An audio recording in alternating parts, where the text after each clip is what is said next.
Sheikh Uthman bin Farooq, and he's talking with this lady about Islam, and he's explaining the hadith. So the question is, will she accept Islam? And I don't understand about David Wood's gift to Islam, but anyway, so he's going to go through this gyration about how there's strong hadith, weak hadith, and we have weak hadith, and they wrote it down. It was questionable if it was from Muhammad or not. So I don't understand. Why would anybody write something down if it was questionable? Why not just take it out? But he thinks there's a value in weak hadith in a contradiction. So let's hear what he has to say. There are weak hadith, but we know that, right? And there's a benefit to that, right? Sometimes you have a sahih hadith that no doubt to its authenticity, but then there's another sahih hadith that we don't know, like we see a contradiction on face value. But a weaker hadith, not an extreme weak hadith like the Bible, but a weaker hadith might give us context. So the hadith conflict, but it's not like the Bible conflict. Wow, I don't see how that doesn't apply. Some weaker hadith can be used for virtue, right? How to take care of the orphan. Well, even there's a weakness, if you just take care of orphan, we're not too worried about that, right? Now so they're weak hadith that then somebody made up, or they're not a good, they're not have the history that other hadiths have. But if it says good things, they have some value. But if it's bad and contradicts the image of the Prophet, then of course that's weak and we need to throw those out, right? Right. We don't use those in aqidah, in belief, or masail, in the how to pray and things like that, right? So what he's trying to say is the hadith has some foundation, but it doesn't have the foundation that the Bible has, because the Bible has the test of time. It has manuscripts, it has evidence, it has people that verified the testimonies. They died for those testimonies. Christianity was illegal till 313 AD. So you have Christians verifying what exactly the events that took place, especially Jesus dying on the cross. All that is backed up by scriptures, thousands and thousands of manuscripts. But somehow he believes that because the Quran comes up 500 years later, that it says Jesus did not die on the cross. Well, he's going to go with Muhammad and throw out all the hundreds of years of testimony. All those Christians died for the wrong reasons, and he's going to accept Islam for what one person says, and there's no witness. Muhammad is one man. He has nobody that backs up his stories, his miracles, his trip to heaven, and all the things that he said about going into the cave and meeting with the angel. Nobody can back that up. It doesn't add up. It's phony. Jesus warned about those false prophets in Matthew chapter 24, verse 11. If you don't pray Fajr tomorrow, come on. You know Allah will hold you accountable. Right? So what he's doing is he's coercing this lady into saying the Shahada when he knows he's not supposed to be doing that. He's a false prophet, definitely a false prophet. The Quran is the words of Allah, not that of the Prophet. So you mean of his life? The what? You mean the Prophet's life? Like his example? So ati'u Allah, obey Allah. That is the Quran. Yeah. And the Quran speaks to the Prophet. He even sometimes criticizes him. Okay, so in the Quran there's 22 times where it says obey Muhammad. There's many times where it says obey Allah. But you can see how Muhammad set this book up so that the people, the Meccans that were told to follow him, would obey Muhammad. It's a crazy book, and he knows the truth, but somehow he's drank the Kool-Aid and he doesn't want to believe anything different. Right? So that is not the teachings of the Prophet, peace be upon him. That is the words of Allah. Now, how will you know what the teachings of the Messenger, not the Quran? That is in Hadith. Right? So Allah. Okay, well, how would we know the teachings of Jesus? Did Jesus really say that he's that we should baptize in the name of the Father, Son, and Holy Spirit? Did Jesus say, love your neighbors and love your enemies and do good to them? Did Jesus say that I'm the way and the truth and life and nobody comes to the Father except by him? I think we can believe that, but maybe he doesn't. I've ordered you in the Quran to follow the hadith. All right, so we're good. So and remember, the hadith he's talking about is a Sunni, and it's not the Shia. So it's a Sunni hadith that he's trying to get this lady to buy into. And so far, he's not having very good luck. I don't have to try it. Ashhadu. Come on, listen. Ponder your whole life, no problem. You got time. Learn your whole life. Ask questions your whole life. But when you know the truth, you have to profess it. Right? You have to live by it. To the best of your ability, right? Yeah. Let's do this. Do your shahada. Try your best, at least the 5 prayers. Right? I'll talk to your husband. We'll take it easy on that. Okay, so the lady wants to know where the 5 prayers are in the Quran, and he says, oh, I'll show you. But first, he wants to do the Shahada. Isn't that crazy? On the non-obligatory. I will listen. Don't worry about any of that. I will give you our YouTube channel. I have a whole video how to pray from beginning to end. For women? For men and women. And is it like the Shiite or No Shia or Sunni, just Quran or Sunnah. That's the authentic way from the Quran and the way of the Prophet Muhammad, peace be upon him. What is authentically established. Okay. Let's do it. Ashhadu. No. Come on!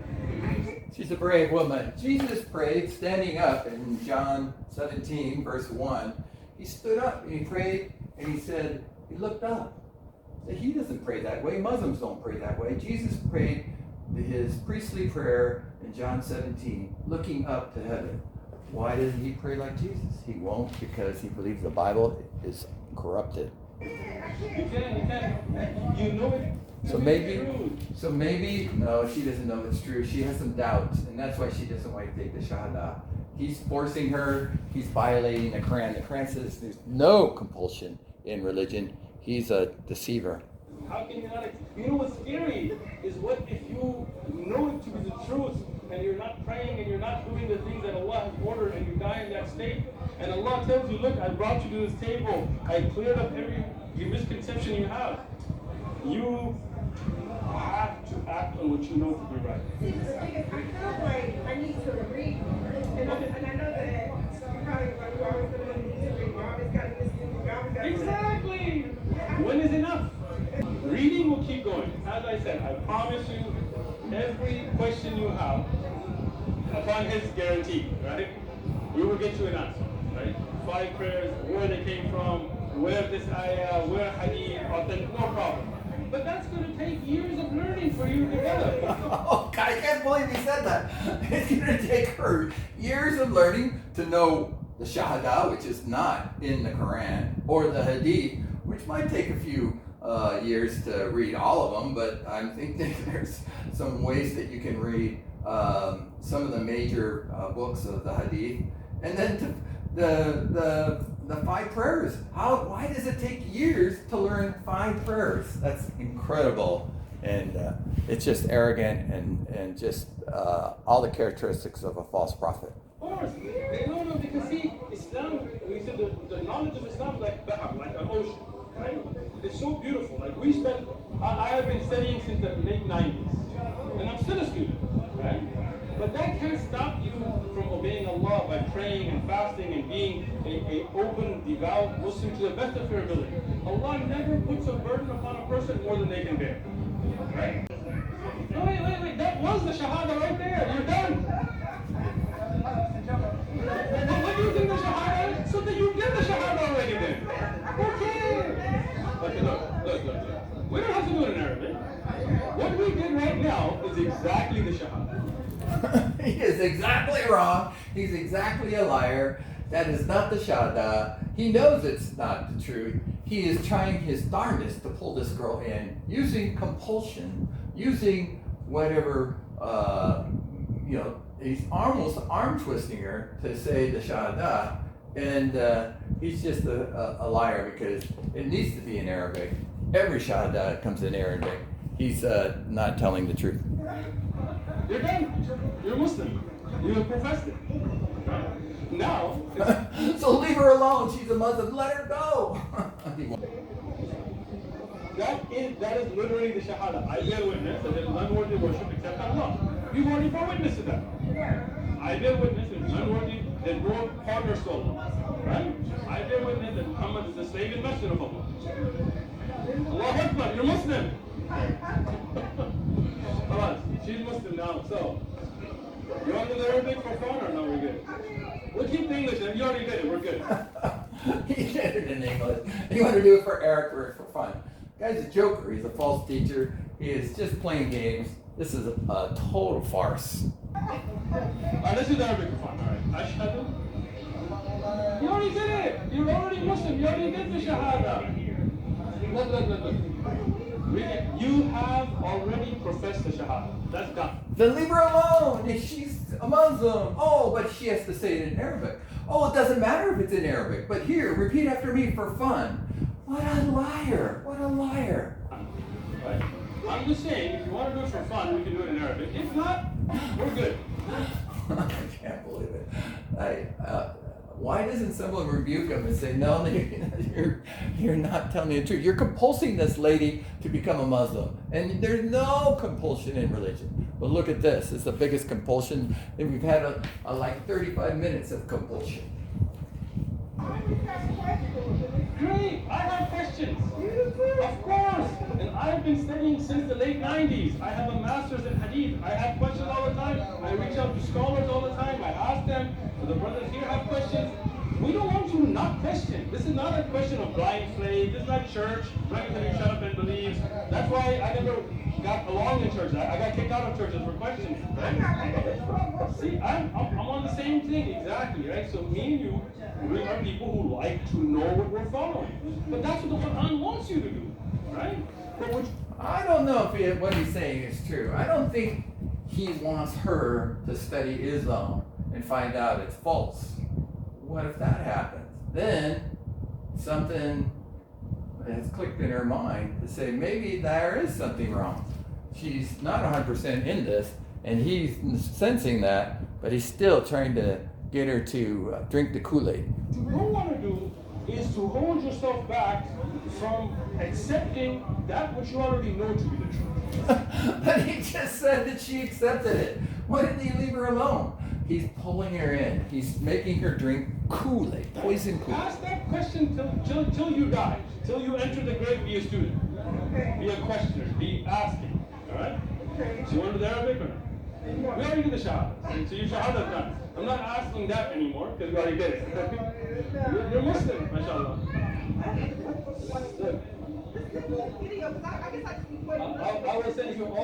I'll send you a YouTube channel. Forget about videos, right? And I'll point out video by video, right? Okay. But just to be clear, you've already done the Shahada. Congrats. Just to be clear, you are really messing with her mind. You're forcing her, you're twisting her. This other guy is probably thinking, this is not right. And he won't say anything because he's the newer Muslim. You are a Muslim now.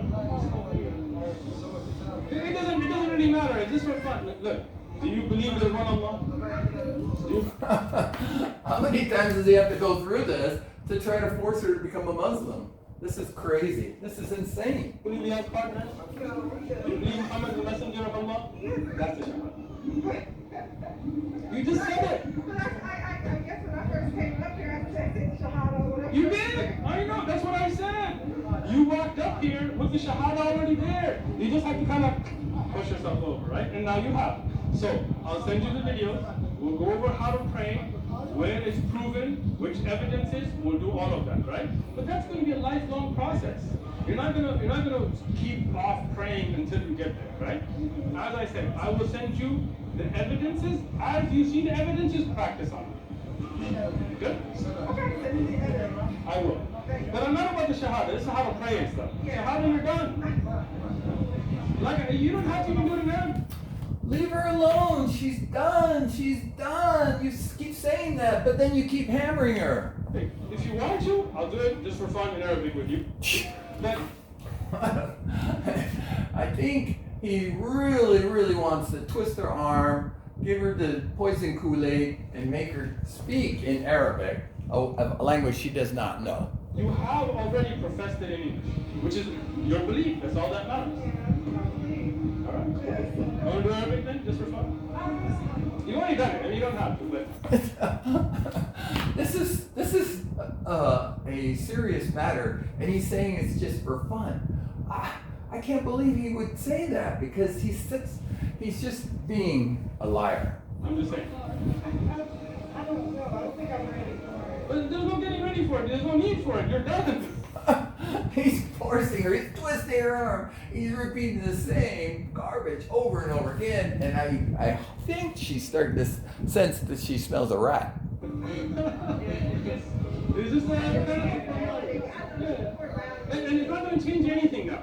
Because you've already professed it. Like many people will do Shahada only in English. No problem. Or in Spanish. I've done it in Spanish with people. Yeah, hablo español.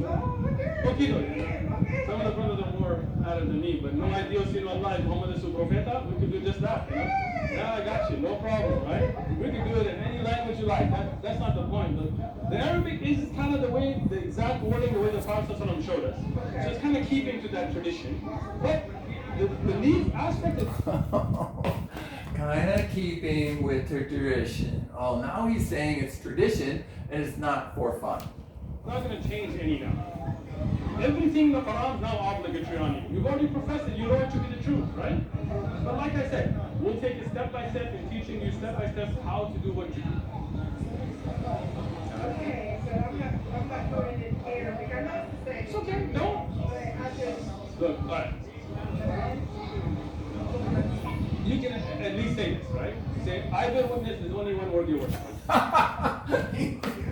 You said it already, but you're done. But you're going to say it this way because this is what the religion really says. This is for fun.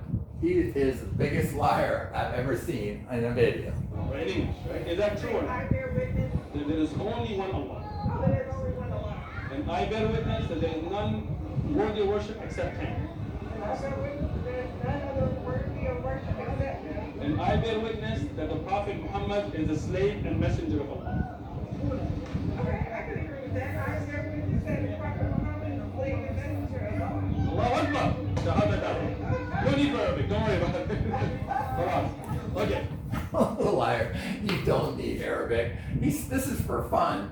And this is really proof that he's a false teacher. If you see the evidences, you have to follow them. Okay, but mine from the Quran is not the Hadith Sure. because I don't have a master. Like I said, so your first video is going to be about the how and why you have to follow the hadith from the Quran. Alright? Once you watch that and you're satisfied with it, then from the Quran and hadith, we will show you how to pray.